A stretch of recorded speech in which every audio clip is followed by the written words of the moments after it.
Now, there's stupidity, there's tranny activism, and then there's the intentional, institutionalized sexual confusion of children playing out in Scandinavia. After Sweden's Egalia kindergarten, where children are told day in and day out that they're not boys and girls, now it's Norway's turn to take action against boys and girls' natural tendencies. Let's explore.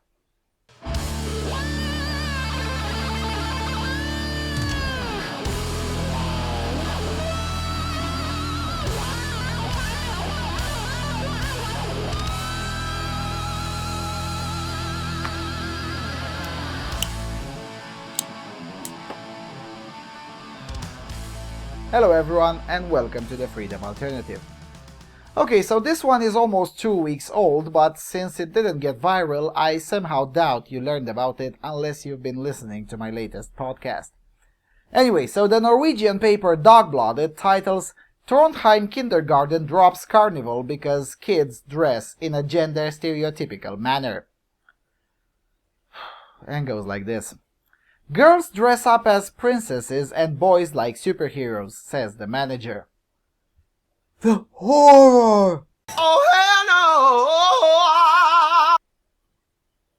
That girls just dress up as princesses and boys just dress up as superheroes promotes gender stereotypes according to the nursery. Such behavior is not in line with the view of keeping up with the diversity, and they will have to reflect on that. Therefore, Presthus and Vikosen Kindergarten in Trondheim have chosen not to have their carnival this year and sent earlier in January a letter to parents on how they reasoned the decision, according to Andese Avisa, which is a conservative newspaper in the Trondheim area. We have seen that the costumes for kids have been gender stereotyped, and we do not want to reinforce these stereotypes, says Renate Kvivesen, head of the kindergarten, to Dagbladet. In their letter, the kindergarten explains that it considers the experience of today's carnival as being built much on the commercialization of the shops, and the characters kids dress up as are stereotypes in terms of both fantasy and sex. We want to shed light outside of this binary, and we want inclusive children's groups and events that build on this. Even the kids at this age are concerned with what they are wearing. We do not want to increase the buying pressure that we already see. And the reporter asks, but is it so dangerous that girls dress like princesses and boys dress up as superheroes? No, but it can be dangerous if they just do it. We must put diversity into the nursery. It's our task. Our education should reflect gender equality, says Kvivesen. So it's not dangerous per se, but it can be dangerous if they just do it. Am I the only one who thinks this is a retarded answer? I mean, I know what she meant. She's essentially saying that kids just do it without thinking about it like a properly indoctrinated intersectional femtard. And you see, that's bad. But is it really so controversial to say that in a kindergarten, the likelihood of 100% of the children to be normal is to be expected? I mean, what would have been okay with these control freaks? If boys would have put on bras and girls would have dressed as Joe the Plumber? Anyway, going back to the article. The decision has drawn a lot of attention, not only in Norway but also in international media. The press agency Associated Press is amongst those who have picked up on the case. That's very strange, says Kvivesen about all the attention her kindergarten received in the wake of the decision. We had not envisioned this, but I think it's great and indeed interesting that we create such a debate and involvement, she adds. The feedback has been mixed, explains the nursery manager. Some believe that the measure is good, whilst others do not see the point. But the reactions have not been so strong. In many ways, the feedback also mirrors the discussions about the decision. According to Kvivesen, they began to discuss the topic in 2015 in a PTA meeting at the daycare. Parents have participated in the decision, but we will evaluate this when we're done. We shall not stop to just dress out, but we want to do it in another way, adds the nursery manager. The Gender Equality and Anti-Discrimination Ombud representative, Hanne Bjurström, says to Andese Avisa that gender stereotypes can be problematic from a gender equality perspective. And here comes the Tumblr descending into real life. Quote, "It is unfortunate that we teach our children that boys and girls cannot do the same things. Toys and clothes that encourage different behavior for boys and girls can give children the narrow confines of who they may be. It can be problematic for the individual boy or girl who struggles to fit in, and it can be problematic from a gender equality perspective, by creating an expectation their children about the roles of the different sexes may have, even in adulthood," says Bjurström to the newspaper.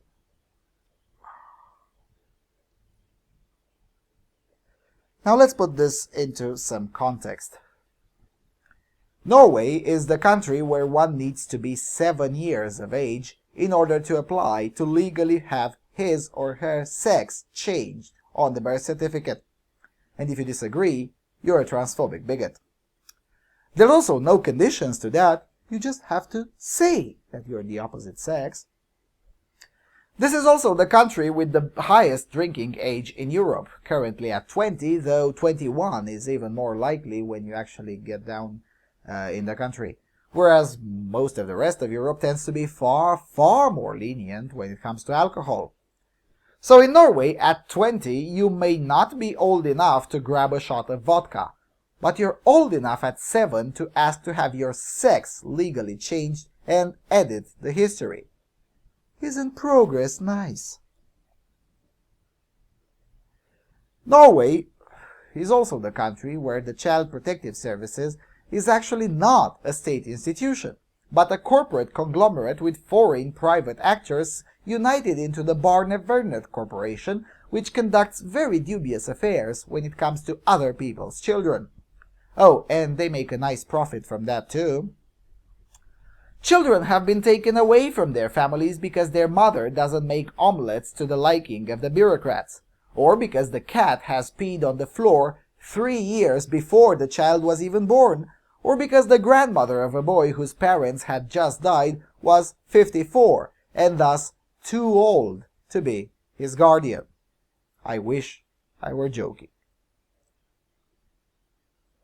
So, now that we have some proper context, how credible does it sound to you when the kindergarten manager says that no one should be worried since the parents were consulted and that everyone is on board with this progressive idea that it's problematic that boys and girls are, well, boys and girls? How much liberty of decision did the parents actually have to say no, given that in just a few short years their kid could sue them for not being allowed to change his legal sex? How much liberty to say no did the parents actually have when it is extremely common for children to be taken away from their families for the most benign reasons, or for fundamentally retarded reasons altogether? If you take your child in a night or two to sleep in the same bed with you, the mother or the father, that can in and of itself be considered abuse, and your child can be taken away. If you're lucky, you'll get your kid back in 3 or 4 years after you prove your innocence multiple times in several courts. That is, if you're lucky. Most parents are not that lucky. So I ask again, under these circumstances, how credible is it that the parents of these children, who are now being tormented by progressive ideologues for their own good, of course, had any freedom of decision? Under these circumstances, it is far more reasonable to actually argue that the parents are terrified and that they simply nodded along to get along because the prospect of losing their children altogether for not being impeccably progressive is a lot worse.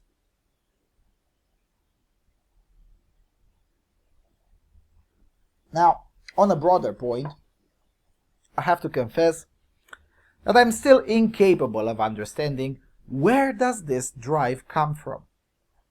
I mean, sure, we can argue or even agree that this is totalitarian and cultural Marxist thinking on the behalf of the teachers and or managers. Okay, but most of these initiatives, let's be clear on this, Sweden and Norway may be the most extreme examples, but similar initiatives have been tried in Italy, Germany, France, Britain, or Croatia. Yet most of these initiatives that I've been following for over a year now do not seem to come as a rule from the government or from external pressure by some academic or whatnot.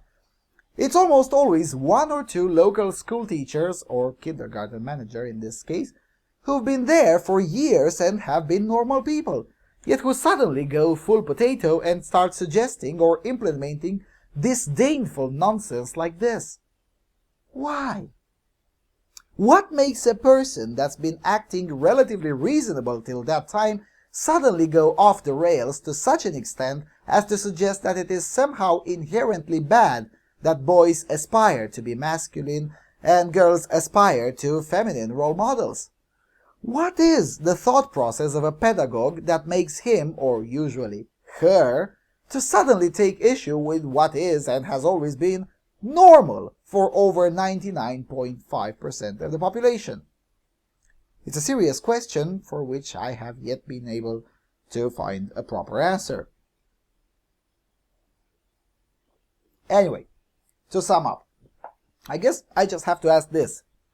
Is it really, and I mean really, that radical to suggest that maybe, just maybe, sometimes a cigar is just a cigar? Is it really that radical to suggest that maybe, just maybe, there's nothing wrong with the kindergarten boys wanting to be superheroes and girls wanting to be princesses? From where I'm standing, it looks as if there might be something wrong with the adults around them who can't fucking sexualize everything.